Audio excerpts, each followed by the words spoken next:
following is a production of Dirty Mo Media.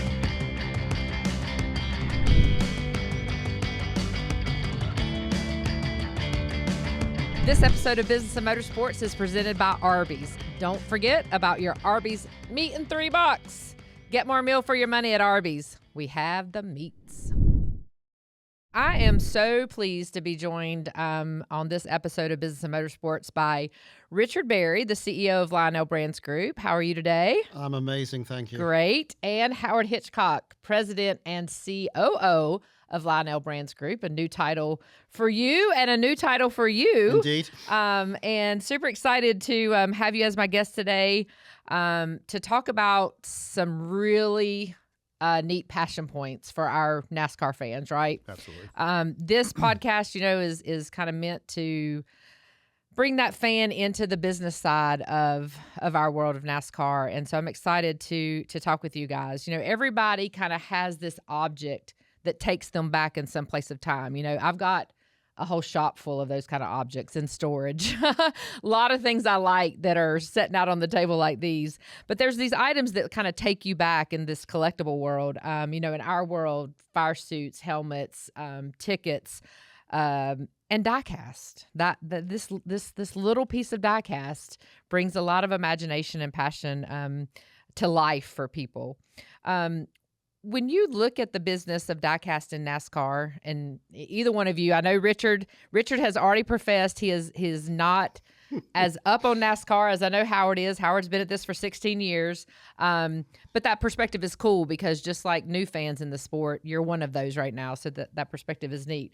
Do you see the diecast business being kind of a toy business, a collectible business, memorabilia storytelling? What do you see in the business as?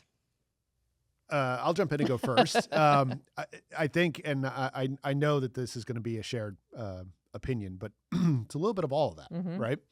I think it's absolutely a collectible business, a merchandise business, which is woven into storytelling. And, it has evolved from what it was, which was essentially a lot of drivers had one primary paint scheme. And, as over the course of time, since I've been doing this, then there was two. Then there was 3. And now we're at some of them. It's almost 17. 17, whatever. But the thing about it is, I think to the customer, to the individual collector or consumer, it's different things to different people, right? I think we're less toyetic than we could be, and actually are going to move into that direction. That's one of our objectives as we bring these organizations together. Without losing any of the authenticity, the realism, the accuracy that we love and pour our hearts into to make the cars that are on the table here, right? So it sort of checks all the boxes, and it does a little bit depend on who you are and what you're collecting. But I can absolutely tell you the ultra collectors, it's based on an experience, a passion for a driver, a passion for a particular paint scheme. And something that they want to commemorate in a story. Richard, being part of the group that bought into and created this Lionel Brands Group through Lionel Racing, what is it that you see in these miniature cars? Because you have a great background in the business and formerly with Toys R Us for a really long time. What is it that you see about these cars that will connect the fan, and provide what Howard's talking about in terms of that collectability and moving into different areas for that? I think the number one attribute is authenticity. Mm-hmm. The authenticity that's delivered here, it's very difficult to think about other companies that can deliver this level of detail and authenticity and do it in a way where there's different finishes, different quality, that are going to appeal to various different fans. So whether it's somebody buying a piece of 1/64th at a mass retailer through to, as Howard says, those Uber collectors that, really want that totally unique car, want the autograph car, something which is also very special. And the fact that, Lionel over time has been able to capitalize on taking a race day, seeing a race win, bringing that to market very quickly and really fulfilling what the fans saw on a Sunday afternoon and then delivering it to them as something that they can have and cherish on their desk and collect. That's a pretty cool set of attributes here. It is. Howard, you talked about, the reasons that people purchase these collectibles and the toys that are in Walmart. What do you see in terms of the share of the collectible market versus the opportunity that you have to go into the toy market? Because, I've worked at Action Performance, which was the Diecast in the day, and there was a lot of different levels, and it's exciting to hear about, moving into different realms of where we can find the products and all, because, you take the kids through the Walmart and they see the toys and they want to play. I know a lot of the ones that I have, Wyatt wants to get out, my 14-year-old, and I'm like, oh, you got to be so careful with that, because it's my old 38 car or it's something of my dad's or whatever. And the next thing I know, they'll be in the dirt track race or whatever, and I'm like, okay, that didn't go so well. But what do you see that share looking like, and how does that work for the fan in terms of the collectible? Because they're very particular. The collectible people. Very particular. Yes, you're absolutely correct. I will tell you that really all of our consumers are very particular. So there is the Walmart space, right? The Target, Walmart, Myers, that space, and those collectors we tend to view a little bit more like completionists. So the way we have them set up is in waves. We create like mix 105 and 106, and there's a checklist on the back. And so everybody wants to collect those. And the kids will collect them for the purposes of play and running them on a track and using their Hot Wheels track or whatever, creating their own track systems and having a race. I mean, we've gotten pictures. My son used to do it. He had buckets of 64 scales, right? And he used to like stage his own event and that would go on. And that's a really cool play pattern. But there are collectors that exist there that are also going to hunt the liquid colors that are the special cars that we have. As you then move into the collector space, the Diecast is the jersey of the sport. I mean, that is the reality of the situation. With stick and ball sports, it's a jersey. You connect through your driver. It's a driver-driven sport. You connect through that driver primarily through a Diecast car, right? There are T-shirts and other things, but this is the authentic piece that you collect. And so the kids that are playing with them are going to grow up remembering them, that then move into the next level, the more approachable collector grade that you buy at track, you buy at NASCAR.com, you buy from us, you can buy from your hobby shop and dealer, and then you move into the elites and the ultra elites, right? And so it gets more detailed. It does get more expensive, but the quantities come down. So you have an opportunity to have a little bit more of a special piece each time. But that's kind of the evolution of how things work. The cool part we've been able to do more recently is sometimes cars don't get made, right? There are so many cars for so many drivers, but then we've started harvesting some of those cars. MOQ is MOQ is a speak that most consumers never talk about. In our space, they understand what MOQ is, right? They talk about that. But we've lowered the MOQ on 64, so now more of them are getting made. But we would use some of the ones that didn't get made as fodder to go into the cars in mass, which makes them more collectible, right? And so we'll use them in the advent calendar and different things that we've done there. And so it's this cycle of, we obviously there are certain drivers that sell better than others. There are certain paint schemes that, go beyond what a normal driver would sell. But at the same time, we really try to represent the entire sport, authentically deliver for each OEM, for each car, as accurately as we can, the authentic experience across the board. And so that's kind of how we've built this business. And I think we've got this nice little segmentation of, these cars sell here for this price, but you can kind of get really cool cars that you can't get in the collector space because they're not available. So it's a little bit of a hunt and peck, and you're kind of trading people back and forth between them. But yes, the collectors do want to protect that collection. We're going to get into a lot of the conversation, a lot of the points that you made in terms of what makes a good collectible and one that you get to produce with the MOQs that you spoke of, and sometimes when they don't make it right. But Richard, I want to talk about coming into the new role in Lionel Brands. You've got a tremendous background in toys and collectibles and the like. What did you see in Lionel Racing that you felt like this was a good fit and a good investment?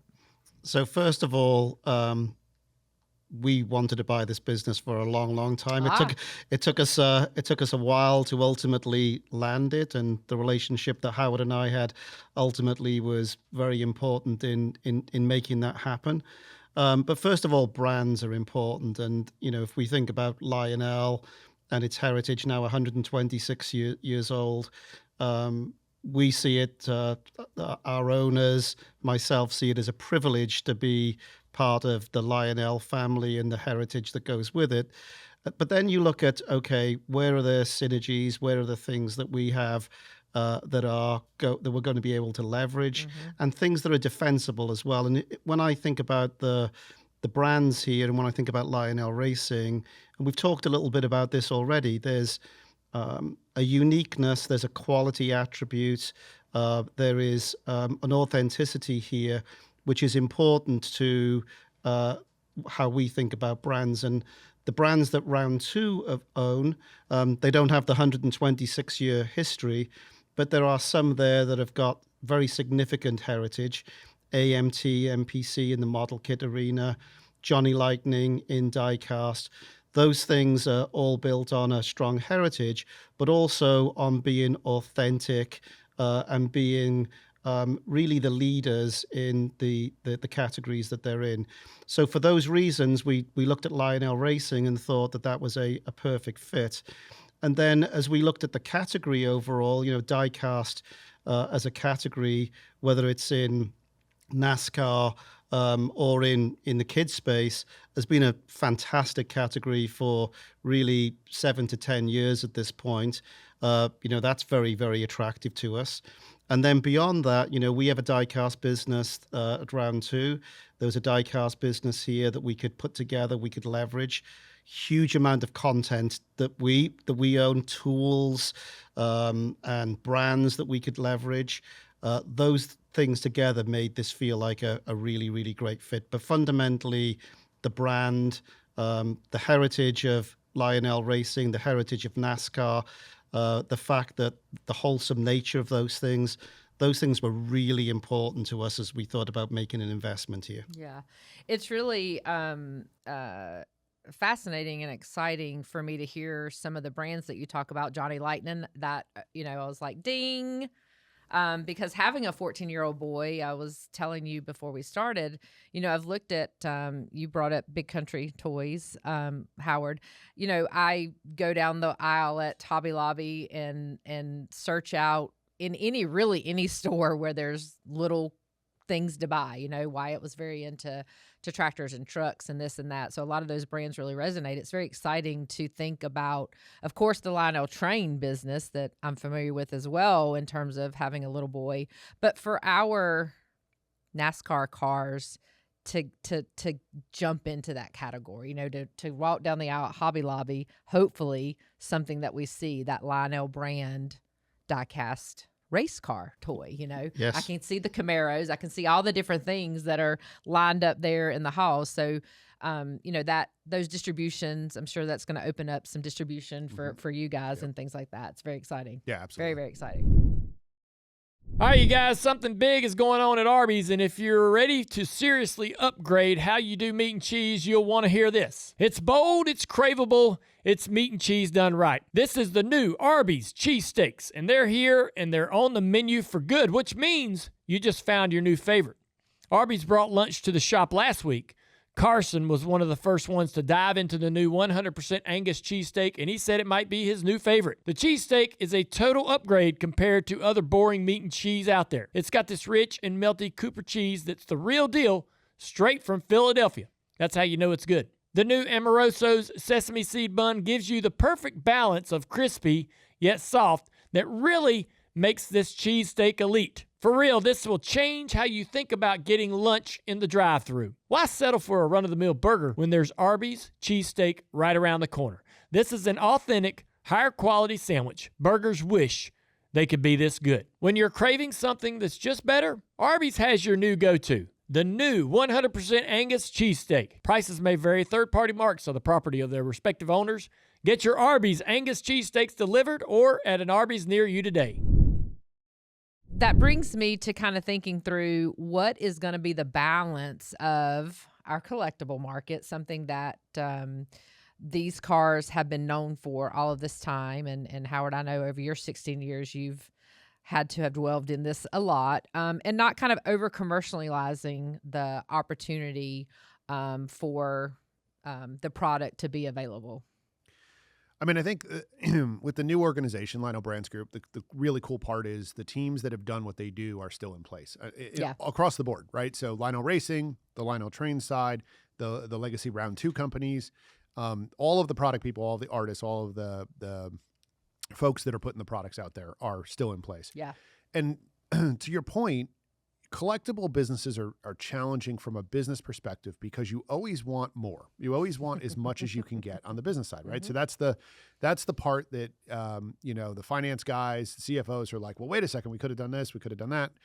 And then there's the product and the passion side and the marketing side, and like, how do you keep the authenticity? You don't want to overproduce. I mean, look, in the days of Motorsports Authentics, which I was part of, there was a huge problem with having too much stock and then liquidation of products and a lot of not good stuff. Now that was done for reasons. There was financial reasons tied to that, but it was the wrong decision for the business. And we have since that time really peeled back to have the market tell us what it can digest. Right?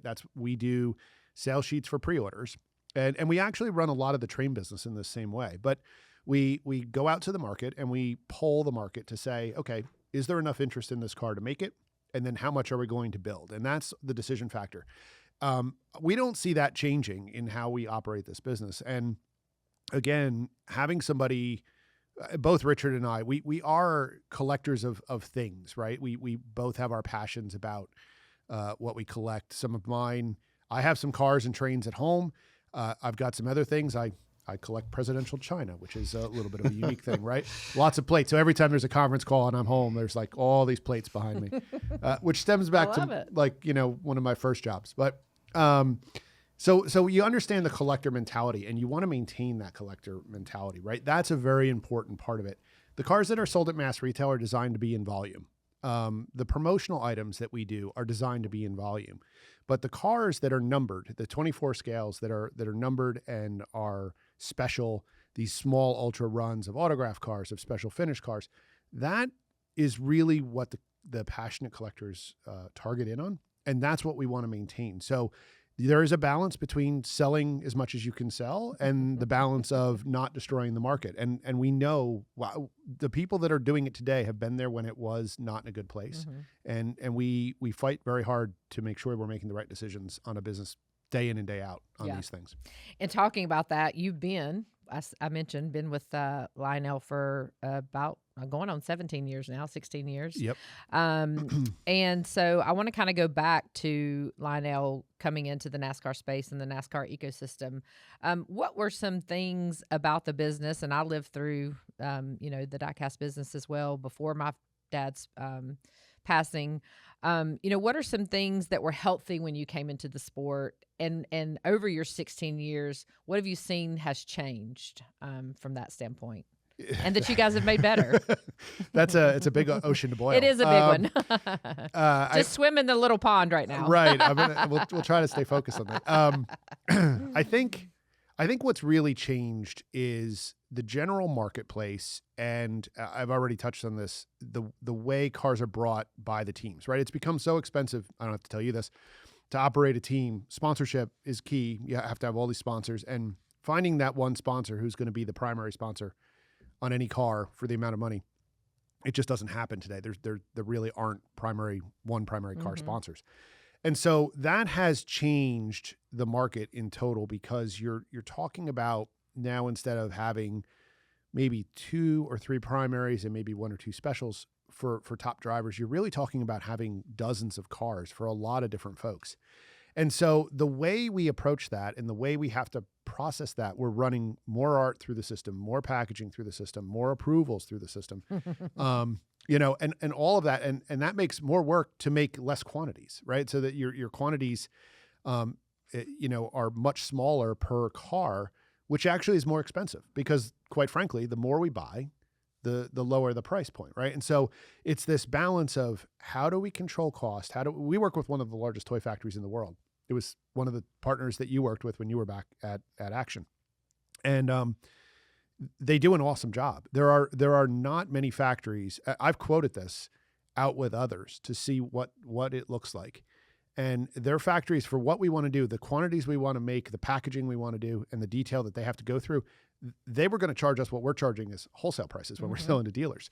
So like, it's a very complex business, and it's gotten more complex. And I would say, I think what we've done really well is manage that complexity into something that creates an authentic experience and delivers a quality product. I would say that was in all things, and we've had up years and we've had down years, and we're always at the mercy of when we get the information. And that could be, we struggled a little bit this year to get some of the detail we needed for the Chevy, right? The new Chevy. And so that made that a little bit later. It has a knockdown effect.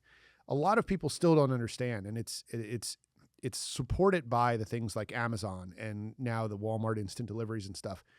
The products that you see on a shelf in a retail store started 12 to 18 months before they got to that point, right? And the average consumer, and we've tried to educate on that. The average consumer does not understand that, does not understand the work that goes into the engineering, finding the source that's going to produce it, getting it made, the packaging, the approvals, if it's licensed, who's got, certain requirements in that space. All of that goes into the finished good. And we do live in a world, and I'm guilty of it, we wanted it yesterday. Yeah. Why, I ordered it last night at 10 o'clock and it's not on my doorstep at 3. Like, I don't understand. And, so it's hard when we're reacting to, we get a paint scheme, a team has a partnership. The sponsor wants to announce it a week before the race because they want as much noise as they can going into that race. Completely get it. They're writing the big check. You got to do what they want, right? But that starts us behind the scenes, right? And so one of the things, quite frankly, Joe Mattis, we have built some amazing programs in secret behind the scenes that have been some of the largest programs in the marketplace.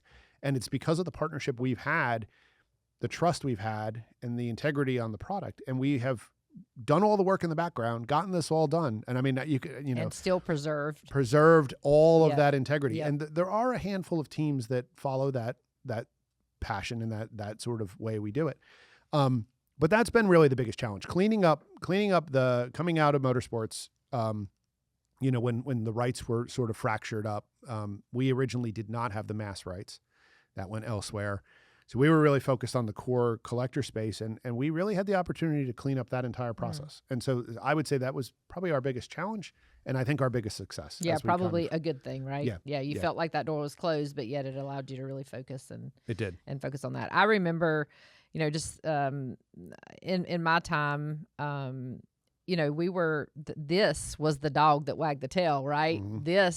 Everybody wanted to get you as much as they could so that their diecast was ready for Daytona and or other special opportunities. And it's definitely just with the marketplace and the economy and so on and so forth. The sponsorship is so much more important in social media. And that's the other thing, that is really tough for you guys to preserve the integrity of an announcement or something like that, is that it's so much more readily available to get someone's hands to get on the artwork or one little peep by someone, and it can spoil the whole thing. So it is it's definitely something that you have to work really hard on. And you mentioned something else, about the quantities and things. And I think our Daytona car last year, the Travelers Daytona 40 car, was exactly what you were talking about in terms of where could all the money have been made and what we thought we were going to sell, right? And that car was, under high demand, and everybody sat around after the fact and goes, "Oh gosh, I wish we would have made more of those," right?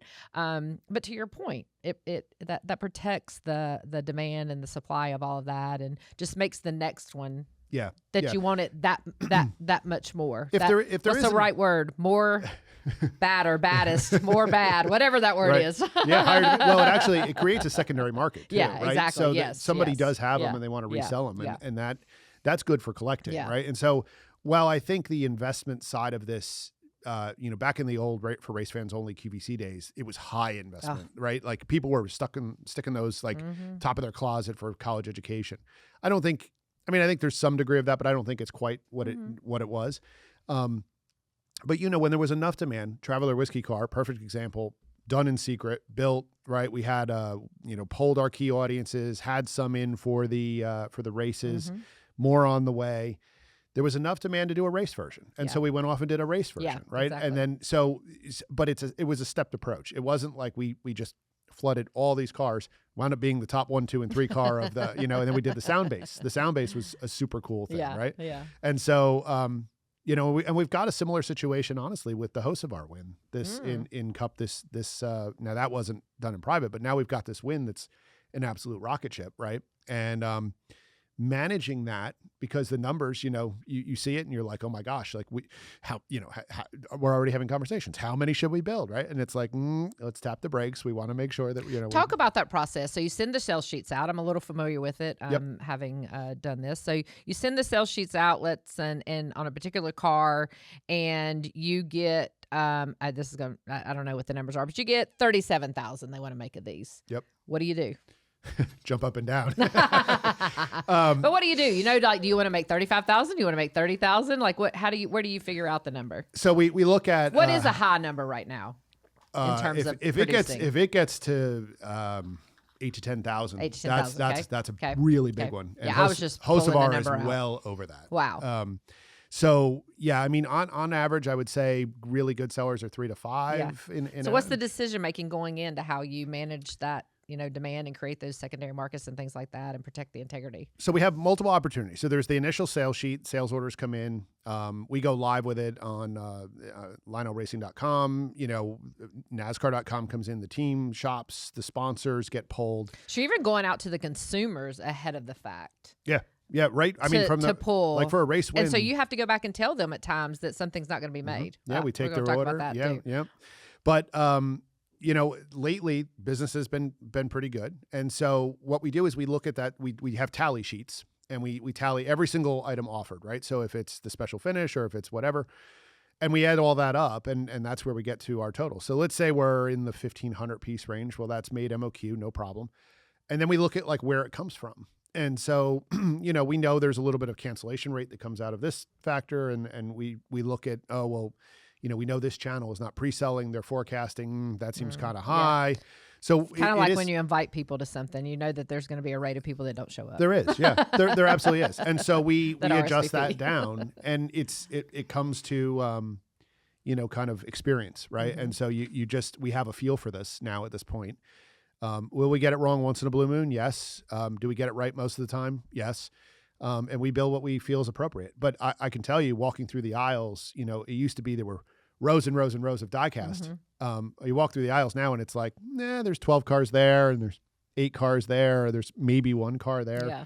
It's radically changed. And so it really has changed the whole way that product is consumed. Yeah, I walk through the aisles of a Target or Walmart looking, and I always go and look to see what's available. And I like seeing the sellout, but at the same time, I don't want to see the sellout because I want things there for people to buy, right? So it's we always get beat up for that. It's like, why 22. Didn't you ship my store in Mooresville, right? And it's like, well, we don't really control that completely. Yes, right? We ship to exactly. a distribution center. But I think if you don't maintain scarcity driving collectability, you lose complete authenticity as well. Well, and I was coming to you next, Richard, for just speaking about how the collector has changed, over the years, going back, 15 years to now, the new generation that we all love to talk about in terms of their work ethic and all these different things and how they think, and social media being so readily available and AI and just all these different things. But, talk a little bit about how you've seen the collector change and the collectability market change over the years.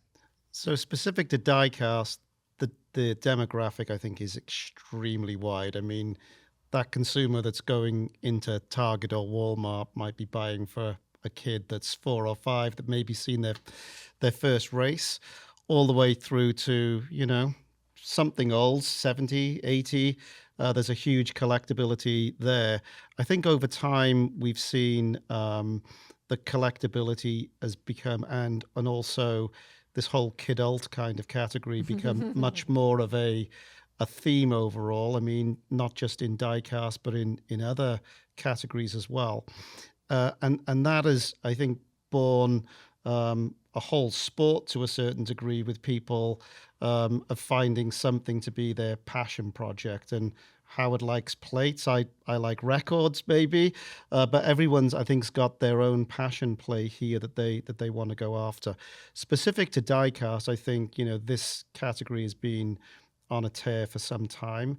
And, there's different tactics that are being brought in. I mean, in the case of Lionel Racing, the pre-order mechanism, the scarcity, the different finishes, the authenticity are all important.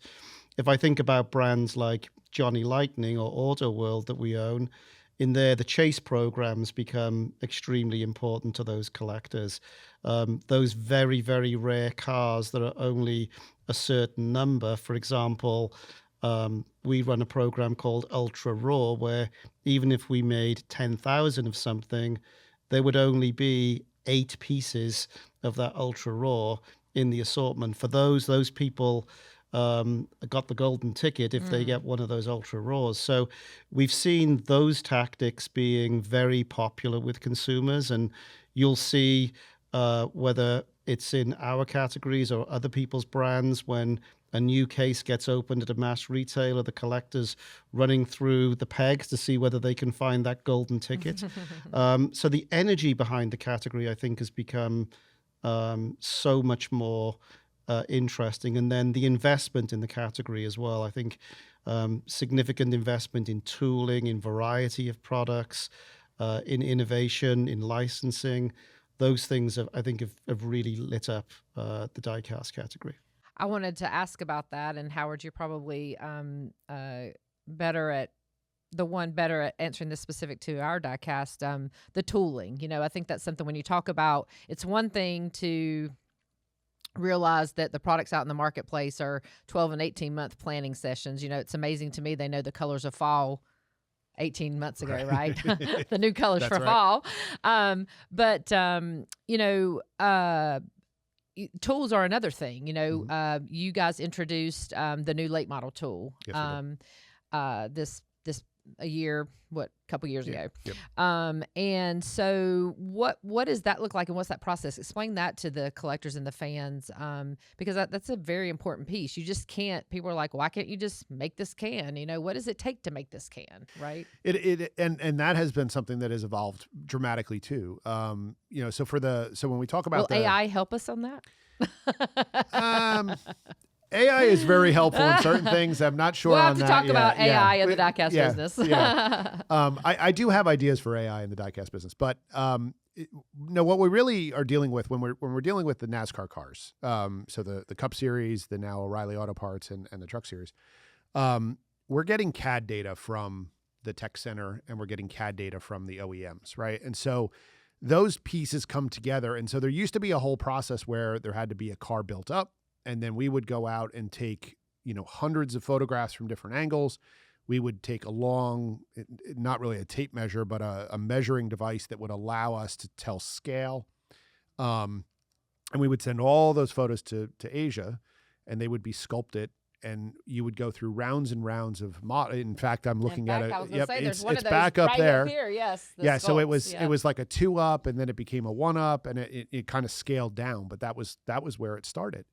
And so that was the process. And now with CAD, we basically take the CAD, we plug it into obviously CAD software, upload that to the factory. They 3D print a body shell. And some of the things interpret when you go from real CAD data, right, real car, down to a 24 scale, it does require some tweaking of some different things, but we go through that process. Once we get something we're happy with, that goes off to the OEMs and for approval. Then ultimately we make a wireframe, because we need a wireframe for the art template. So the artwork is done on something that looks like a steamroller kind of ran over the thing and splayed out all the sides, right? Everything comes out. And I'm sure our fans and the listeners here have seen it, but that template is designed specifically to go to the wireframe that goes to that specific car. And that's what allows us to wrap the art and deliver the art in the exact location it is each and every time. Now, the late model car was interesting because the late model car, a little less sophisticated, doesn't have CAD data. So we had to go, or at least the front didn't have the CAD data we needed. And so we actually had to borrow one of yours and put it into a 3D scanning room to actually get the car scanned, which we then ultimately started that CAD process. But we had to reach out and say, I remember that. Do you have a car that we could borrow?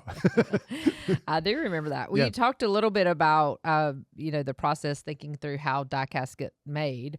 And I don't, people just don't understand the steps and timing. We've talked about that process of the molds.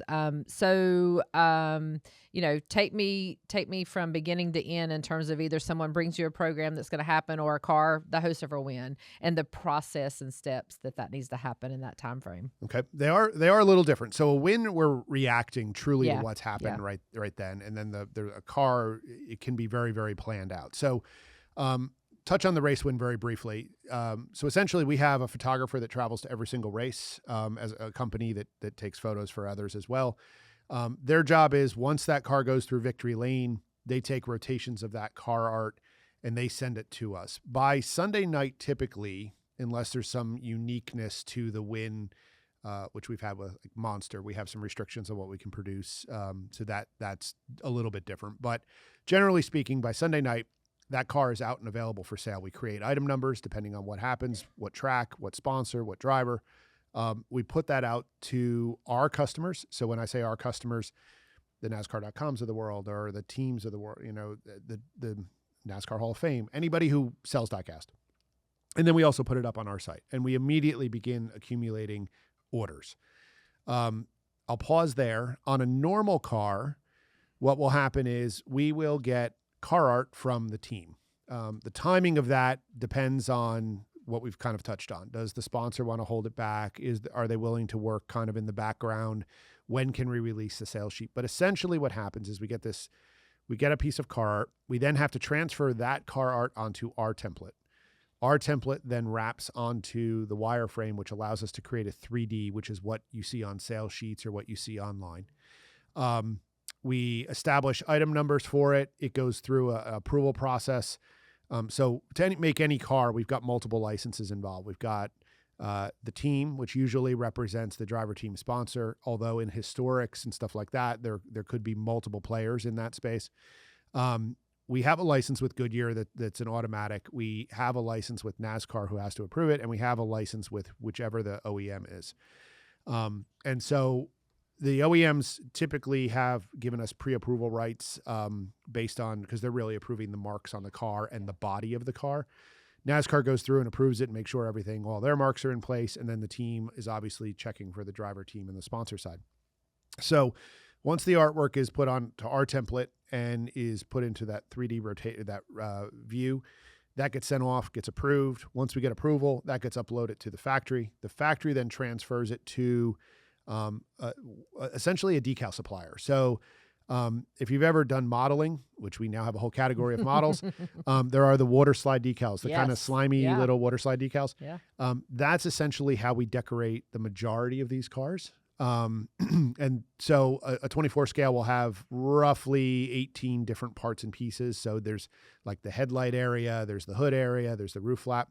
And somebody like the roof, when it gets put down, is an entire decal that somebody takes an X-Acto knife and traces the flaps, and that's on every single car. On every single car. So, what part of these are automated or hand touched and done? The deco is completely. I mean, it uses machines like it for the marks on the windshields. That's a process we call tampo printing. It basically, each station has a different color. So. Now they have multiple machines that do multiple colors. So like you can hit like the black bar and then the white of the name on one machine. Gotcha. But somebody is taking that windshield, putting it onto a piece, it slides down, hits multiple times, and then puts it into the finished tray and then takes the next one. And so, but the body of the car is decorated by hand through these water slide decals, primarily. There are exceptions. Certain colors are better to be done through tampo printing. The metallics have to be done as a separate decal. So if we have a metallic number car, which I think we've the one had over there, yep. So that has to be done through a separate decal. But basically, after we've put the sales sheet out, we've tabulated the orders, we've placed the POs, the cars then get scheduled. So from PO to time they're ready to ship is 8 to 10 weeks. It then goes in its package, which there's a whole other workflow for the package. Yeah, for approvals of all of That that. has to come together at the time we have finished goods. Gets on a container I'm ship. tired already. Gets loaded here. Yeah, and then we ship it out. So it is a very exhaustive process. And so minimal, what can you do minimally in amount of time to make something happen? 4 months? For 3 real months? production, Like if you just had everyone's cooperation along the way, and yeah, I mean, you got at least of course you got to air freight or something. But air freight would be in. So you're at, I mean, you're 4 4 months. 4 months. Yeah, and in most cases, it's probably a 6 or 8 month process. Closer to 6. Yeah, 6 month. Yeah. Process. There are windows. The other thing we contend with is, and people have heard us talk about this, Chinese New Year. Chinese New Year is a holiday that moves around. Yes. Because it's the Lunar New Year. And so it has about a 3 to 4 week impact on the factories. Workers start leaving early. They're gone for the holiday. Then they trickle back. So, that affects things, and it falls right around our Super Bowl, which is Daytona, right? So it always makes it really challenging. Very challenging. Some years it's early, some years it's late. This year, actually, it was like almost right on Daytona, which was nice because you've got all that time to work up to the big race. So yeah, there's all these factors that are kind of happening. Capacity, peak season. We're at a toy factory, right? So we're now entering peak season, which means there's a higher demand for workers. So we might have had a slightly better schedule going into this time of year, and now it's going to elongate by a week or 2 weeks for these things. The other things is, autographs, right? So that's a whole process, right? We've been on the bad end of that before with Dale, and lately though we've been doing on the really good end. You guys are on my good list. I have a really good autograph story though. Bless his heart, my son Wyatt had his first run of diecast, 500 and some pieces, I think. Bless his heart. It took us days to sign because he's 14 and he's working, figuring out his writing and everything, and on those little windshields, and they got lost in transit, and we had to tell him a few weeks later. Wasn't their fault, wasn't Lionel's fault by any means, but we had to tell him a few weeks later that he had to sign 300 and some again, and if that wasn't enough for him, at the same time, he had something else that went wrong. We were doing a sponsor thing, and he signed all the autograph. This was within a couple week time frame. He signed all the autograph cards, and then the sponsor said, "No, we don't like that autograph card. We want to print a whole new one." And he had to sign them all again. It was a bad couple of weeks for Wyatt's signature on that. But that kind of thing happens. It does. I mean, we turn them over. Unfortunately, so we go through a process. We have to. So if it's a race win, right, or a race used car, there could be confetti or whatever on the window. We have to actually get all the artwork done, send it over, get that produced, send it to us, send it to the driver wherever the driver is. They have to then sign it, right? It has to then come back to us. Then we have to take it and ship it back over to China to get reintegrated into the process. And I want to talk about the process of those race win cars because I've been a part of that as well. I wanted to flip to you quickly, Richard. What's the governing body? As you were talking about, approvals and all this kind of stuff, and mentioning certain sponsors. Back in the day, we weren't allowed to put Budweiser on Dale's car, and on the kit, in the Walmart and all, it would have Dale's signature. What's the body that governs that? In terms of the rules and all that you have to follow with, alcohol or cigarettes or different things like that. Well, I think there's a lot of different companies that have their own rules. I mean, we are driven by what the retailer will accept. I think the age grading of the car and those things tend to be what governs us. I mean, our general approach is here. We want to be as authentic as we can and put all that stuff on. But if we have no place to sell it because they're not going to put it in the aisle, I mean, that's the route. But I don't think there's any overall governing body other than everybody gets to govern everything. Do you guys have to rely on your approval process to filter that. Yeah. Yeah. I mean, For the age ranges, for whether it's like the nicotine patches or whatever it is these days. You so know? Joe Camel killed anything nicotine on any sort of toy product whatsoever. Remember Joe Camel? So that completely went away. Well, that's another thing. Are we marketing to kids through the graphics or whatever? Right. I mean, there's all these conversations. Monster, Red Bull. Yeah, I mean, yeah. there's concern about marketing to kids, but. You know it. We go to track and dad walks up, buys the hat, hands it to his kid, right? Like, and I mean, like, I just asked the question the other day about non-alcoholic beer. Right. Can someone who's 14 have a non-alcoholic beer? What's the rule? I don't know. You know, not that you want to give it to them because but the purpose of drinking non-alcoholic beer is so that you don't drink alcohol beer. That's right. So what's the lines deal? are gray. The lines are gray. I mean, we do on toy products and really all of our products, consumer product safety testing is critically important. We use authorized factories that are certified. Yeah, of course. And then from there it becomes a relationship with the team, and it could be a sponsor issue, it could be a team issue. We have different restrictions to things we can place in mass, to things we can't place in mass. Sometimes we'll have a car, we'll have to drop logos out. It could be a rights issue. Whatever, that right is no longer delivered through the team contract. So we have to take that off. So we always do, to Richard's point, right? Striving to be authentic as we can. That's what we do. There are times we have to make decisions that are difficult. We will push back. I was going to ask that question. We will. Yeah, absolutely. Has there been something that you really wanted to produce that you can think of that you didn't get the opportunity to? Yep. I mean, we've got Ty Gibbs' first win, right now that is not, we're not able to do because Monster's on the car and that's a restriction. So we're trying to work with the team, and I think we'll probably get to some version that we can make. But we're kind of, it's unfortunate that we can't authenticate that win, right? Like, and it's just because that's the way it is, right? There was another win this season that the OEM mark got rubbed off the front of the car because there's contact, right? And so they wanted it back on, I bet. There were people that did, and we went back and said, guys, look, like, there are messages out there asking us if it's going to be that way. Like, the fans care. They know. They know because and the collectibles catch every they detail. Do, and we every share the shots, right? Yes, and so as a result of that, you've got all these people who are scrutinizing your work to make sure that it truly is authentic. And so we were able to get the OEM to agree, right? Which is the way it should have been done, and we were really pleased about that. Is your photographer at the race events right away go to Victory Lane and shoot the car as quick as they can? Do they wait till they get back to the shop? Like, how does that work? No, we ideally, if every Cup Series event has the photographer. Occasionally, when the series break apart, we don't, and then we have to go to the shop. But ideally, what happens is the photographer gets to Victory Lane, the celebration occurs, they snap shots of the driver celebrating,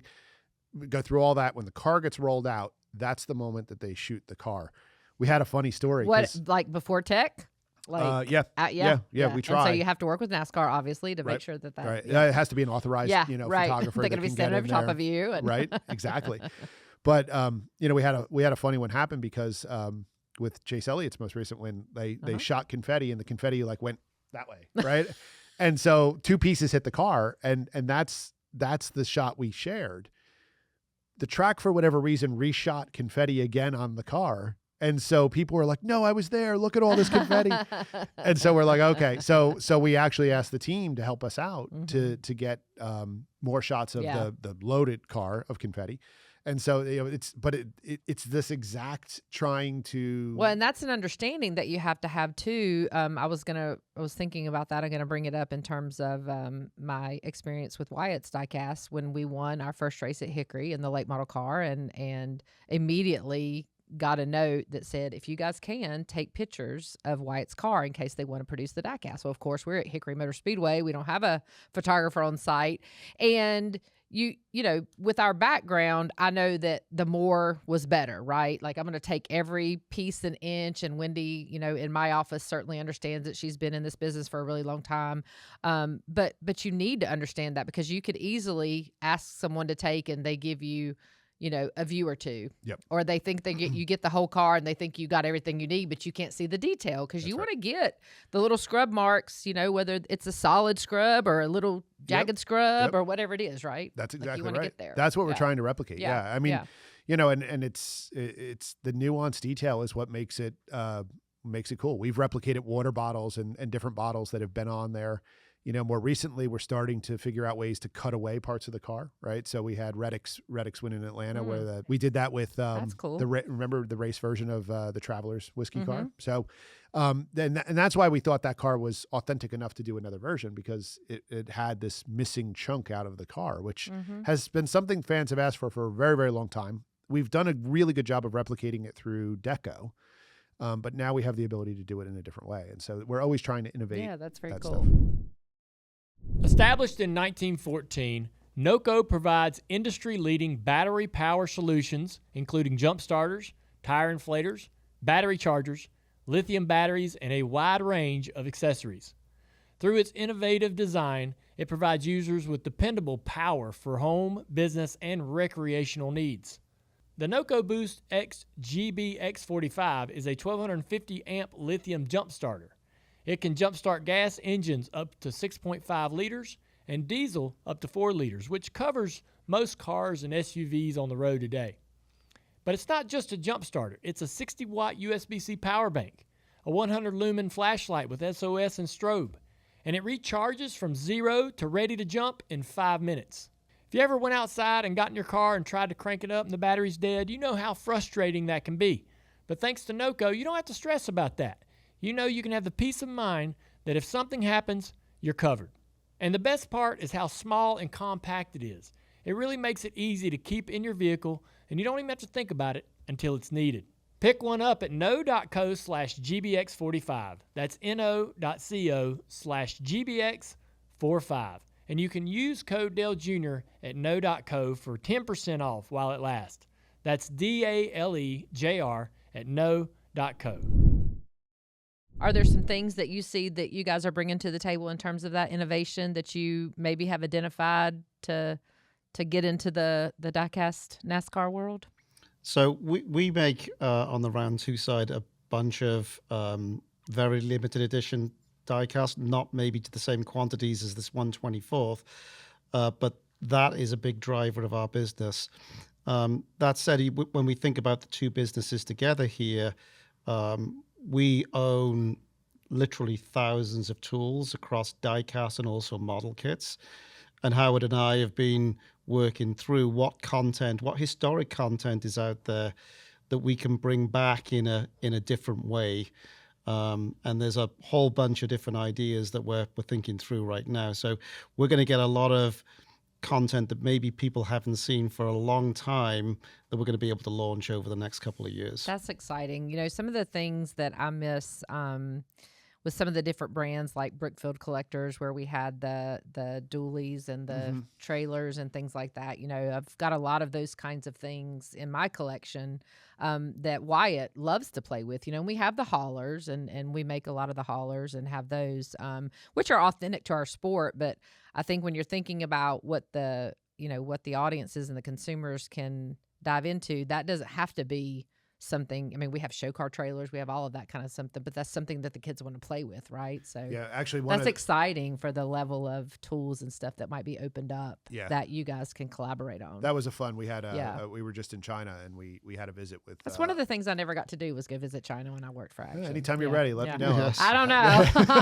I might like to visit back then versus now. I don't know. I'm a weary traveler these days. It's a long trip, but it is eye opening for somebody who's like yourself, who's been in this side of it for so long, and it really is very enlightening. But there are a lot of resources out there, and round two had a resource that's going to open up some doors, so we're excited.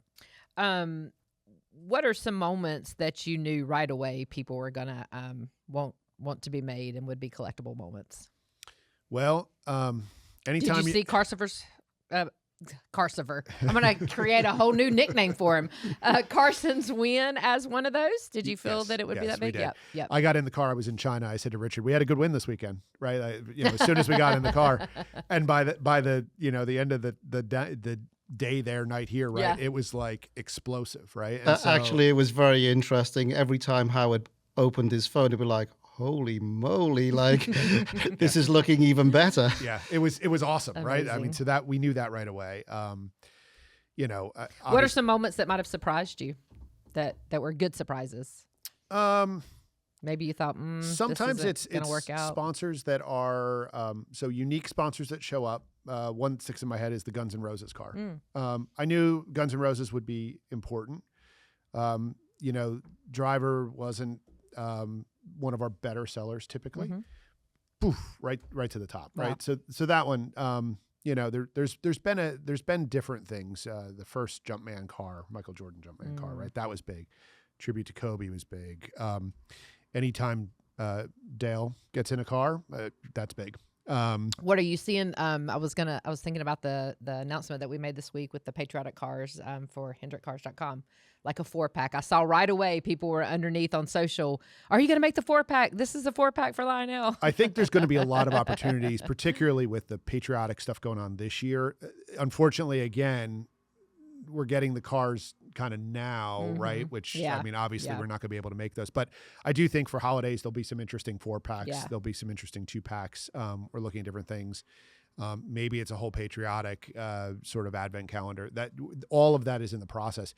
Again, unfortunately, the challenging, one of the challenging parts of this is we don't control this. We can't plan it. And so we're sort of, even on the normal stuff, we're reactive to what happens and what we can do. And so that makes it unique and honestly makes it why we're special in what we do. And I don't mean that to sound cocky, but like the level of it's a lot. experience that we have.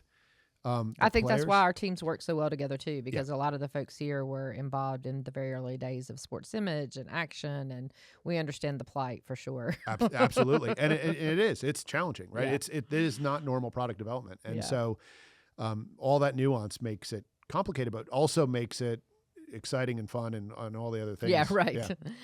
Do collectibles and fans kind of buy more with their heart, or do they have investment kind of in their brain? How do you feel about that, Richard? I think the heart definitely comes first by far. By the way, on the music front with Guns N' Roses, you know, we've got into that music category on the round 2 side. So we've just launched actually some Motorhead diecast. We've just done some Fender castings. You know, the music categories are, you know, a big category that we're really going after. I think passion of collectability is what drives people first and foremost. Are there folks out there in that secondary market that are trying to monetize? Of course. But for that real passionate collector, if they get something which is ultra rare, they're going to hold on to it. Yeah. Gosh, we've had a lot of great conversation thinking about the collector, the next generation of fans. You know, the way we consume races, information, all those things these days, we're looking for the shortest attention span possible out of people, I think. And not that we want that, but that's how it's happening, right? We're don't have the same amount of time that we used to have to dedicate to things. We talked about wanting it yesterday, not tomorrow. So on, and we're consuming, you know, races and all of those things in that same way. How do you think diecast, and what is the importance of diecast as an entry point for young fans?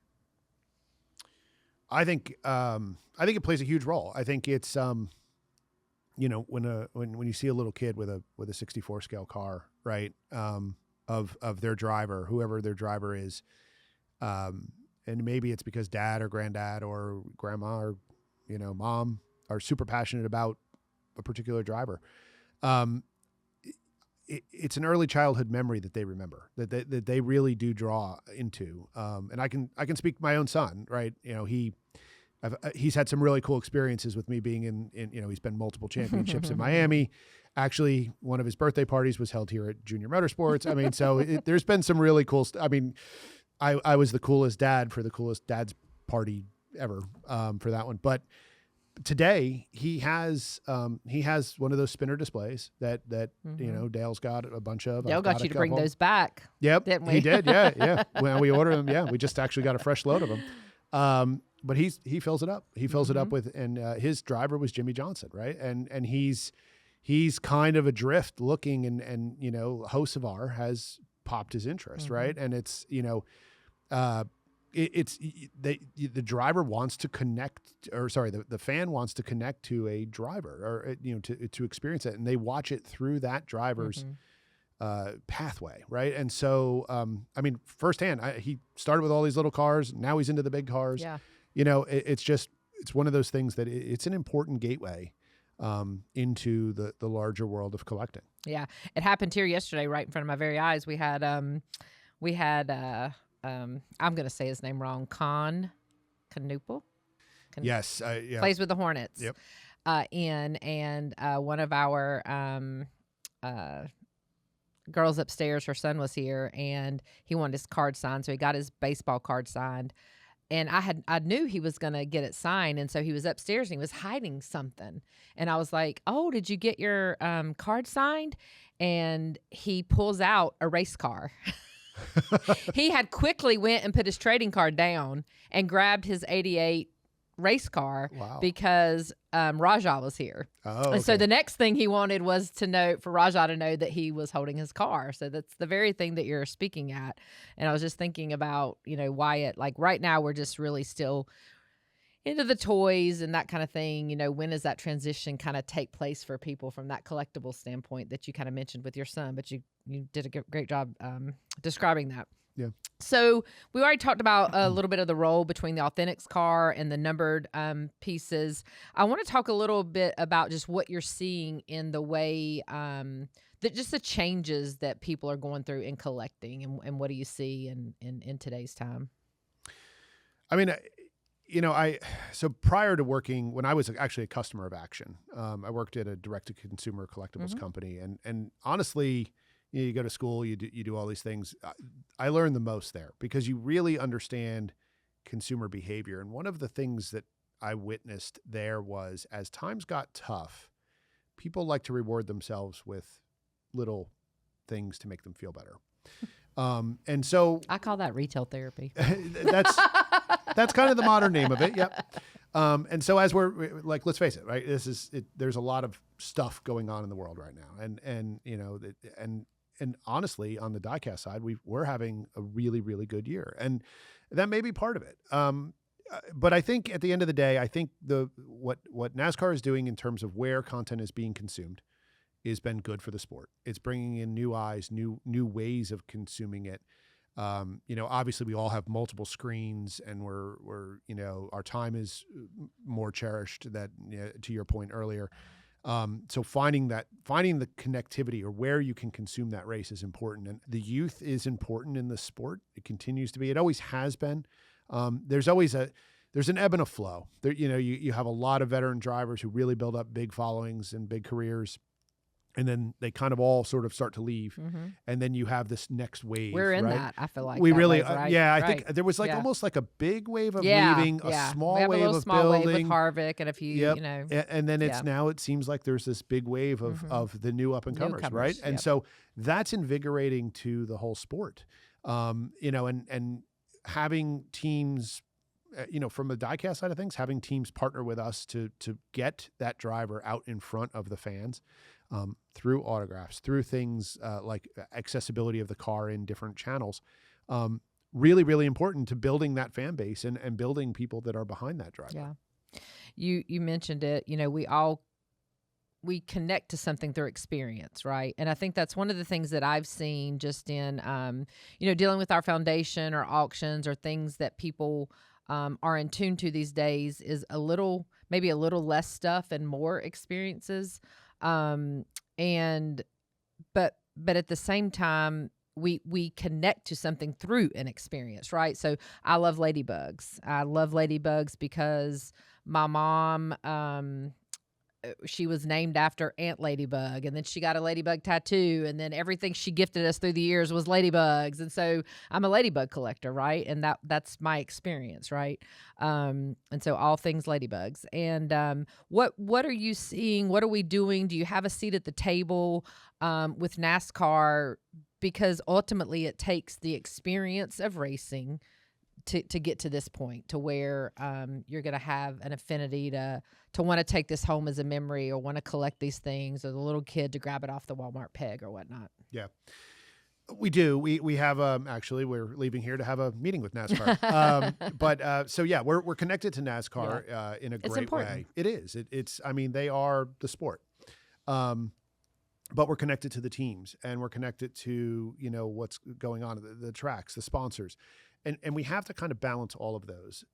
It's an important part of not only gathering and building this stuff, but it's about getting it out there and about ways to get it distributed. I think, we've talked about how do we engage more. There's a couple of events this year that we're out on the NASCAR Authentics line, kind of doing some stage stuff, and made a couple of special pieces that are being distributed out there. Incorporating into the fabric. We have really great partnerships with the merchandise haulers, the different companies, or a couple different companies that are out there running those. Really great relationships with them, getting the product in front of the fans, making sure that they're supported in the way that we can help do that. The tracks and their merchandise shops, right? The Victory Lane shop. We have a Diecast car in most Victory Lanes for these drivers. Yeah. All of these things, the Dale Jr. download, right? It's how do we authenticate and connect with the fans, with an authentic product that is the jersey of the sport, and so that's kind of the MO. Yeah. At the end of the day, and you spoke well to it. I think it's very important, and you mentioned Joe Mattis earlier, and he's always got his 52 cards up, on the table kind of thing. But it's so important to understand everybody's objectives, right? What do you need to accomplish? What do I need to accomplish? And if we, can't meet in the middle, what's in the way so that we can get there? Because ultimately, the sport is, it's the driving factor for all of the different motives that we have, right? For us to win on Saturdays, for us to get great sponsors, et cetera, for the collectible market to stay and grow, and all of those things. So it's so important that we communicate together, and we have those open ways of communication and understanding, and that we're open to learn, and open to understand what works. You're talking about the trackside trailers reminded me of, when we went to the tent model of that, and what a disaster that was, and how everybody just loves the trackside. They feel like they're just walking up to home base, right? Yeah. To purchase something. So it's just so important. We've talked about so many great things. I want to kind of end kind of on a personal note. If there's a family that understands collectible products, it's this one, the Earnhardt family. As I said, I just said to someone in my office earlier, I wish I had enough wall space to hang up everything I have, right? Because we've got so many great things to share and to have and to hold on to that represent some incredible memories to me. What, Richard, what's something special in your life? Is there a diecast? Is there a train? Is there a collectible in your life that just means something far more than the value of it, to be? I can't give you one thing. I mean, there's so many. There's so many records that I would say has been a personal passion of me since I was a kid. But on the toy side, I mean, I've collected more Lego than I would like to admit. And then, over the years, having done that job at Toys R Us, I collected some really amazing pieces in my office at home.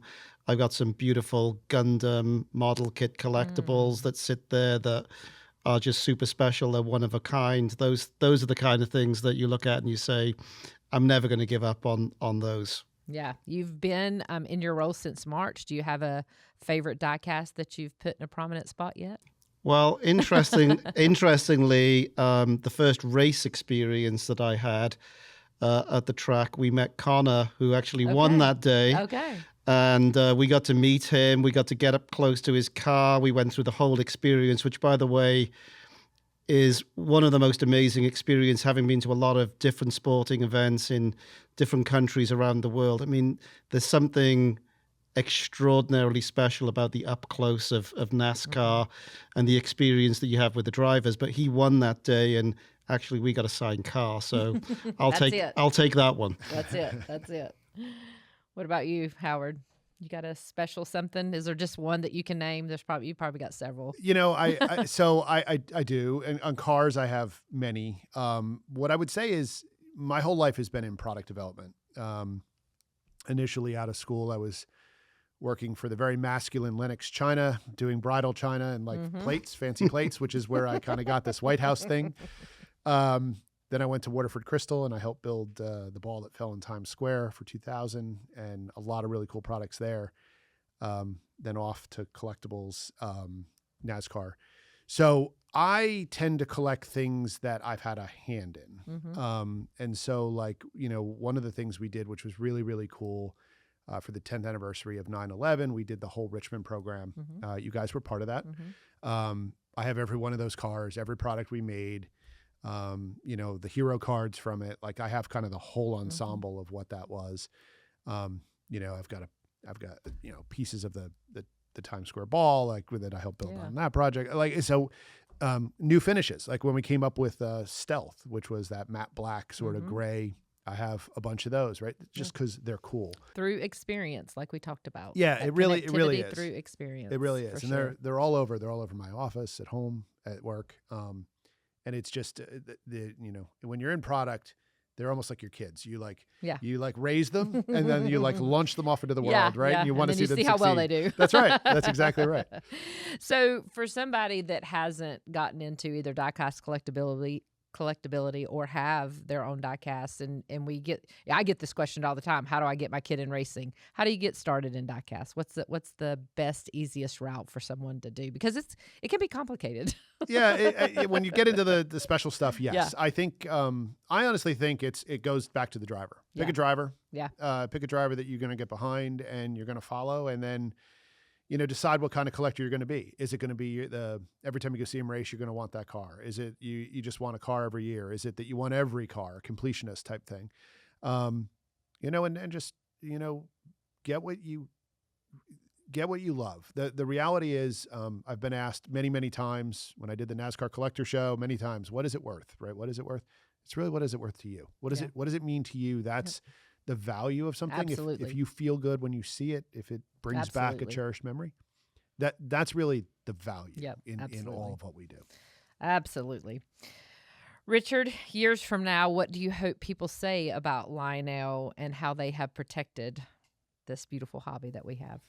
So for our group overall, and you asked the question earlier, and I think it's an important one, is how are we going to protect all of the brands? And all of them need to have their own individual identity, their own passion. And I think, you know, we have teams in North Carolina, teams in South Bend that are totally passionate about the areas that they're in.